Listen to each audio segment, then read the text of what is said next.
Welcome to Always Analog, where we celebrate the beauty of analog technology in a digital world. Today we're going to look here at a set of 4 vintage bridge pencils. And I want to thank my buddy Jim, dear friend, who does estate sales occasionally, and he was in a house prepping it for the sale and came across these, and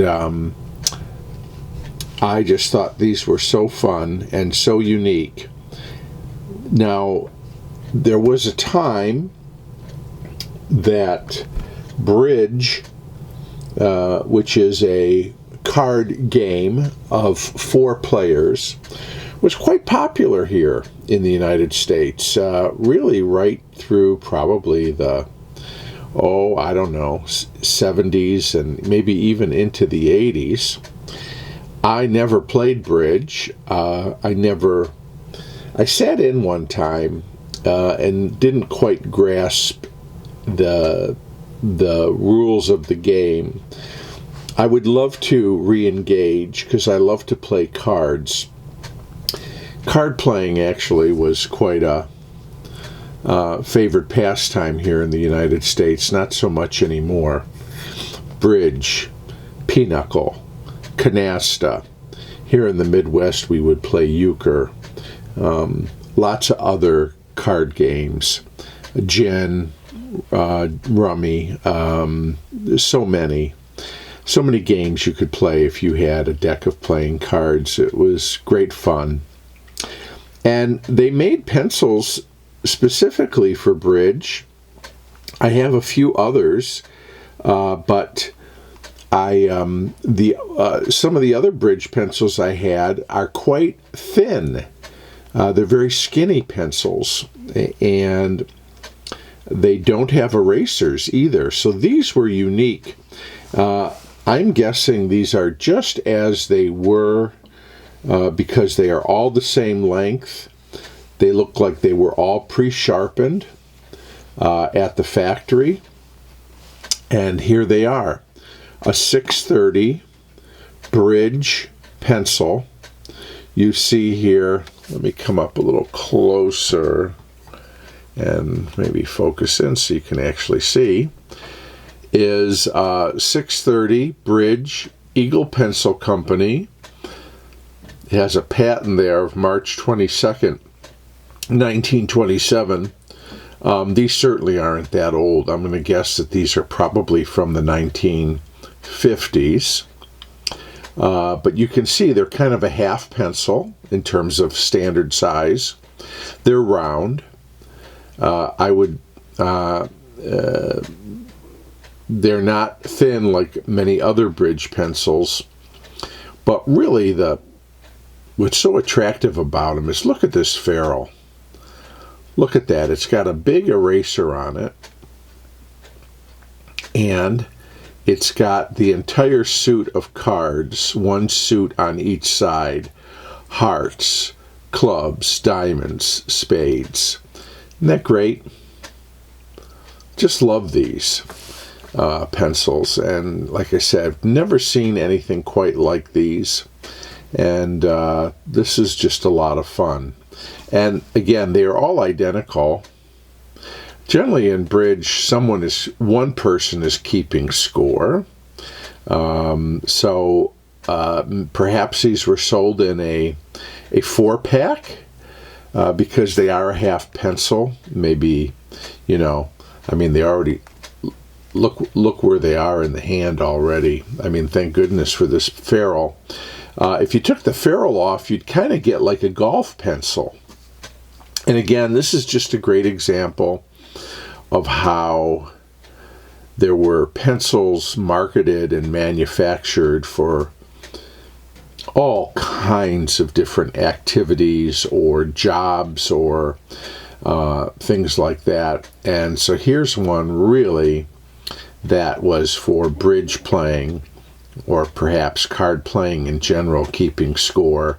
You can't miss it with that incredible ferrule on the end of this eraser. These erasers are petrified, rock hard. But I did want to try writing with one just to kind of see how it would be. I don't know what core. They're not marked. Perhaps somebody who is more familiar with these, who would know, can chime in on that. But just curious to see if they're light or they're dark and how they write. But here it is, the 630 Eagle Bridge pencil. And also look at the paint job. It is, red and black, again, to go with the colors of the suits of cards. Okay, I've got one here. I'm not sharpening it any further than the point that came with the pencil.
It writes nicely. It seems like a vintage number 2 pencils, many of them across the manufacturers do have a certain feel, and that's just what this feels like. If I had to guess, this is a number 2 HB core. But really cool. So anyways, just a quick look at these pencils. I was so thrilled. Thank you, Jim.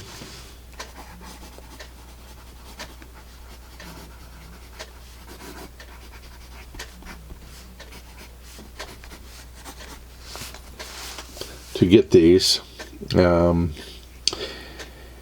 If you're a bridge player, I'd love to hear from you and tell me why bridge playing is so fun. I think I kind of already know. There are certainly a lot of social aspects to it, and getting together with people. I mean, that's always, it's an excuse for grown-ups to sort of have a play date to play cards, which is great. But I know there's also a lot of skill necessary to be a good bridge player. So anyways, I'd love to hear more about it. So anyways, thank you. I hope you enjoyed taking a look at these vintage bridge pencils. Please share, like, and subscribe, and I'll look forward to seeing you again soon here on Always Analog.